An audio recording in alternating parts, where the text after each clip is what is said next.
Evening everyone. I hope कि आप सब बहुत अच्छे होंगे। मैं भी बहुत ठीक हूँ। आज मैं आप सबको माइक्रो ऑर्गेनिज्म के बारे में बताएंगे, सूक्ष्म जीव के बारे में बताएंगे। सूक्ष्म जीव होते कैसे हैं।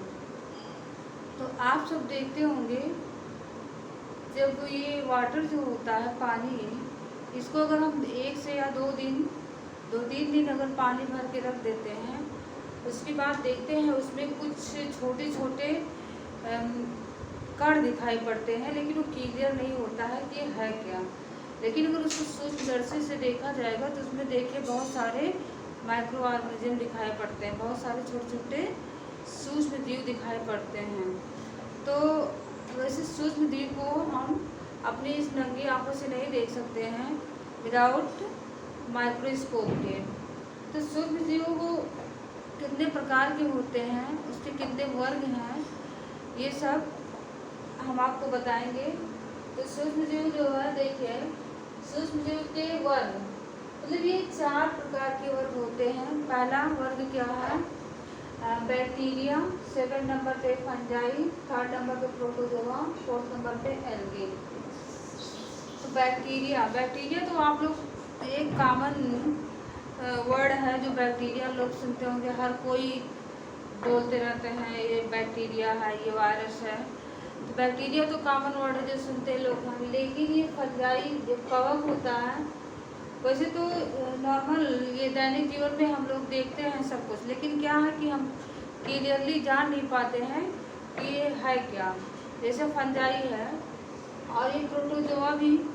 प्रोटोजोआ क्या होता है? जैसे पेचिस होता है, हर किसी को डिसेंट्री होती है, लेकिन ये नहीं पता रहता ये क्यों होता है डिसेंट्री। तो क्या होता है? कंटेमिनेटेड वाटर पीने से या भोजन खाने से, जो है दूषित पानी और भोजन खाने और पीने से ये होता है। तो ये प्रोटोजोआ हो गया। और एल्गी शैवाल भी है। वैसे शैवाल से बहुत ज़्यादा बीमारी तो नहीं होते हैं, लेकिन ये एक शैवाल एल्गी है, सेफिल्यूरस, जो क्या करता है, ये जो चाय पत्ती होती है, चाय पत्ती पर रेड कलर में रस्ट, मतलब इसको ये शैवाल अगर आ जाता है तो ये रेड कलर में उस पर रस्ट डाल देता है, मतलब उसकी पत्ती को लाल कर देता है। तो चाय पत्ती ये बेकार हो जाती है। तो एल्गा ये है। बैक्टीरिया के अंदर टाइफाइड आता है। और क्या होता है? क्षय रोग, टाइफाइड तो आप लोग एक कॉमन डिजीज है जो अक्सर सुनते हैं लोग।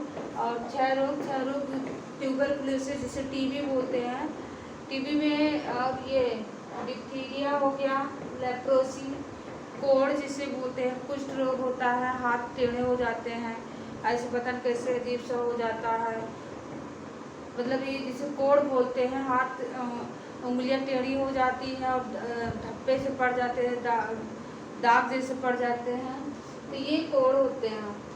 और ये क्षय रोग, टीबी जो होता है, इससे अगर किसी को हो जाता है टीबी, ट्यूबरकुलोसिस वायरस जो होता है उससे होता है टीबी। इससे क्या करता है, ये टीबी जो है, जिसको टीबी होता है, तो ये कफ की नुमा जो है, ये बहुत ज़्यादा हमको कफ मतलब निकलने लगते हैं। और ये बोन्स, ये अंदर से ये इम्यूनिटी पावर को कमज़ोर कर देता है और इंसान दुबला पतला हो जाता है। उसके बाद में जो है, जो कुछ भी खाता है उसकी सेहत में नहीं लगता है, वो नुकसान इसलिए पहुंचा देता है। तो और ये फंजाई क्या होता है? कवक, गंजापन जानते होंगे आप सब, जिसे आप लोग क्या बोलते हैं, डैंड्रफ हो गया। हाँ, सर में डैंड्रफ होता है हर किसी को। देखो ठंडी के दिन में, समर सीजन में तो कम होता है, लेकिन विंटर सीजन में क्या होता है, बहुत सारे ये डैंड्रफ हो जाते हैं। डैंड्रफ इसीलिए तो क्या होता है, ये फंजाई एक कवक ही होता है जो बाल को मतलब ये बाल जो होता है पूरी तरह से झड़ने लगते हैं, जिसको ज़्यादा हो जाता है। और दाद और खाज जो होता है, देखिए कभी कभी एक दाद और खाज को रिंगवर्म भी बोलते हैं। हाथ में कहीं भी शरीर में हो जाता है तो इसे गोल सा, मतलब दाने के नुमा हो जाता है। उसके बाद बहुत सारी खुजली मतलब ईचिंग होने लगती, खुजली होने लगती है, तो ये दाद हो जाता है। और एथलीट फूड क्या होता है, ये हाथी पाँव आप लोग सुने होंगे, जो ये हाँ पैर जो होता है ये पूरा मोटा सा हो जाता है, मतलब इसको चाहे जिस पैर में हो जाएगा, कभी कभी किसी किसी व्यक्ति को दोनों पैर में हुआ हो देखते हैं, किसी को एक ही पैर में हुआ रहता है, तो ये भी किससे होता है, ये भी कवक की वजह से होता है। तो ये है। और एल्गा, एल्गा मैंने बताया कि सेफ्लोरस एल्गा से ये चाय की पत्ती जो होती है वो रेड कलर में हो जाती है, ये उसको क्या करता है, दूषित कर देता है। तो सूक्ष्म जीव के कितने वर्ग हो गए, 4 वर्ग होते हैं, बैक्टीरिया, फंजाई, प्रोटोजोआ, एल्गा, ये होते हैं। अब आप लोग के दिमाग में याद रहा होगा कि वायरसेस कहाँ नहीं रखा गया इस वर्ग में, वायरसेस को इस वर्ग में नहीं रखा गया, उसका कुछ अलग रीजन है, तो उसको मैं बाद में कंप्लीट करूँगी। अभी आप लोग देखिए सूक्ष्म जीव के प्रकार क्या होते हैं, टाइप्स ऑफ माइक्रो ऑर्गेनिज्म। तो माइक्रो ऑर्गेनिज्म 2 टाइप्स के होते हैं। पहला number unicellular micro organism, second number multicellular organism. Unicellular organism क्या होते हैं, उसके अंतर्गत क्या क्या आता है, एक उसके जीव सूक्ष्म जीव क्या है, जीवाणु, प्रोटोजोआ और कुछ शैवाल है, ना कि पूरे शैवाल। शैवाल में जैसे मैंने एक का नाम यहाँ पे लिख दिया, सेफ्लोरस शैवाल, एल्गी जो होता है इसके अंतर्गत आता है। और मल्टी सेलुलर ऑर्गेनिज्म में जो बहुकोशिकीय माइक्रो ऑर्गेनिज्म है उसके अंतर्गत ये कवक और शैवाल पूरी तरह से लगभग, अगर 100 शैवाल एल्गी है तो उसमें से 1-2 यूनिसेलुलर हैं, बाकी जो है वो क्या है, मल्टी सेलुलर हैं। थोड़ी बहुत कुछ शैवाल है, ना कि पूरे शैवाल जो है यूनिसेलुलर हैं। और कवक जो होता है, बहुकोशिकीय में कवक में बता ही दी हूँ कि फंजाई, ये यूनिसेलुलर ना होके। देखिए आप लोगों को कंफर्म ये नहीं हो रहा होगा कि यूनिसेलुलर मल्टीसेलुलर होता क्या है। यूनिसेलुलर वह ऑर्गेनिज्म होते हैं जो एक सेल से बने होते हैं, एक सेल से बने होते हैं, उन्हें यूनिसेलुलर बोलते हैं। जैसे कि अमीबा हो गया, पैरामीशियम हो गया, एवलिना हो गया, ये सब क्या होते हैं, ये सब यूनिसेलुलर माइक्रो ऑर्गेनिज्म होते हैं। इसको जब तक हम सूक्ष्म दृष्टि से नहीं देखते हैं तब तक हमको दिखाई नहीं पड़ता है। ये जो मेरे ये हमारे जो माउथ होता है, माउथ में जो ये क्या होते हैं, मसूड़े जो होते हैं, मसूड़े में देखिए कभी कभी क्या होता है, वो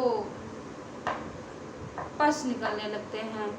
पस क्यों निकलते हैं, क्योंकि क्या होता है उसमें जो है प्रोटोजोआ, ये amoeba and amoeba histolytica and amoeba gingivalis, ये जो होते हैं अमीबा वैसे भी यूनिसेलुलर है, तो एंटोमीबा हिस्टोलिटिका जो होता है ये मनुष्य के इंटेस्टाइन में पाया जाता है। एंटोमीबा जिंजिबैलिस जो होता है मनुष्य के मसूड़े में पाया जाता है। जब यहाँ पे क्या हो जाता है, पायरिया जब हो जाता है, तो पायरिया होने के बाद में जब हम ब्रश करते हैं तो क्या होता है, ब्लड क्या होता है, निकलने लगता है।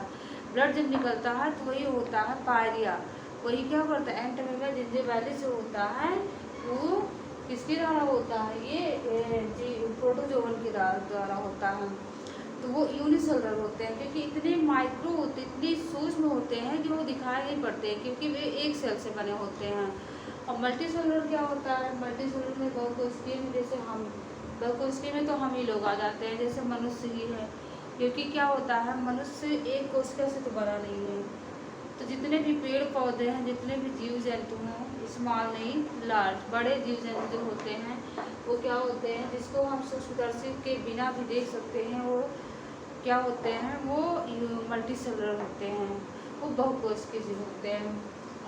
तो यहाँ पे कवक और शैवाल जो होते हैं, तो मनुष्य जो, जैसे अब यहाँ पे मल्टी सेलुलर यूनिसेलुलर कॉन्सेप्ट ये होता है, मल्टी सेलुलर जो होते हैं वहाँ पे एक कोशिका नहीं, बहुकोशिकाओं से मिलकर जिसका निर्माण हुआ होता है उसे मल्टी सेलुलर बोलते हैं। तो हम मनुष्य जो होते हैं वैसे भी तो सेल मतलब हमारी बॉडी जो होती है वो सेल से बनी हुई है। लेकिन अब सेल में क्या होता है, पहले सेल होता है, सेल बहुत सारे सेल मिलके ऊतक का निर्माण होता है, टिश्यू जिसे बोलते हैं। मतलब पहले कोशिका होता है, कोशिका के बाद ऊतक होता है, ऊतक के बाद में आर्गन होते हैं, आर्गन के बाद में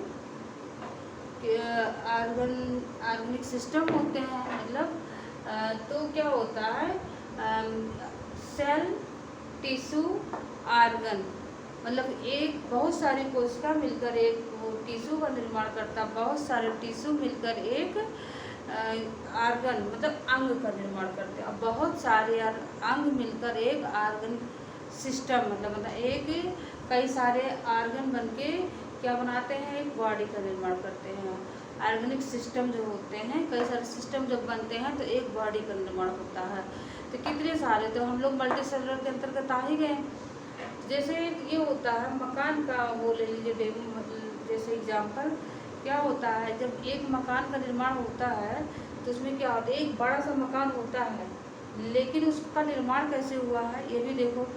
तो एक बड़ा सा मकान होता है, उसके अंतर्गत क्या होते हैं, कई सारे कमरे होते हैं, और कई सारे कमरों में कई सारे दीवार होती हैं, और कई सारे दीवार में कई सारे ईंट लगे होते हैं। तो कितने सारे, ढेर सारे ईंट मिलकर एक दीवार का निर्माण करते हैं। एक फिर कुछ दीवार मिलकर एक कमरे का निर्माण करते हैं, कुछ कमरे मिलकर एक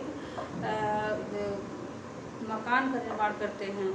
तो क्या होता है, तो जैसे होता एक ही मकान होता है, एक ही फ्लैट होता है, लेकिन उसमें 10-12 कमरे होते हैं, और 10-12 कमरे बनते हैं, लेकिन 10-12 कमरे में कितनी दीवार बनी होती है, कम से कम अगर एक कमरे में 4 दीवार होती हैं तो 10-12 कमरे में कितने दीवार हो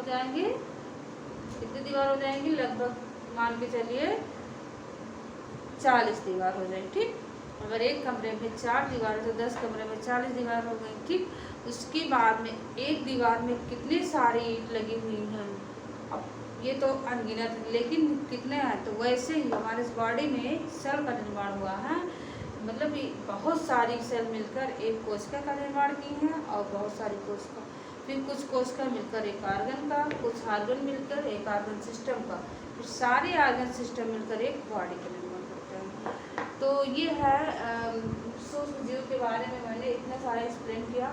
आई होप कि आप सबको समझ में आया होगा। तो आज के लिए इतना ही, बाकी नेक्स्ट डे मैं और सारे एक्सप्लेन करूँगी। अभी इसमें बहुत सारी चीज़ बाकी माइक्रो ऑर्गेनिज्म में, तो मैं बहुत अच्छे से एक्सप्लेन करूँगी।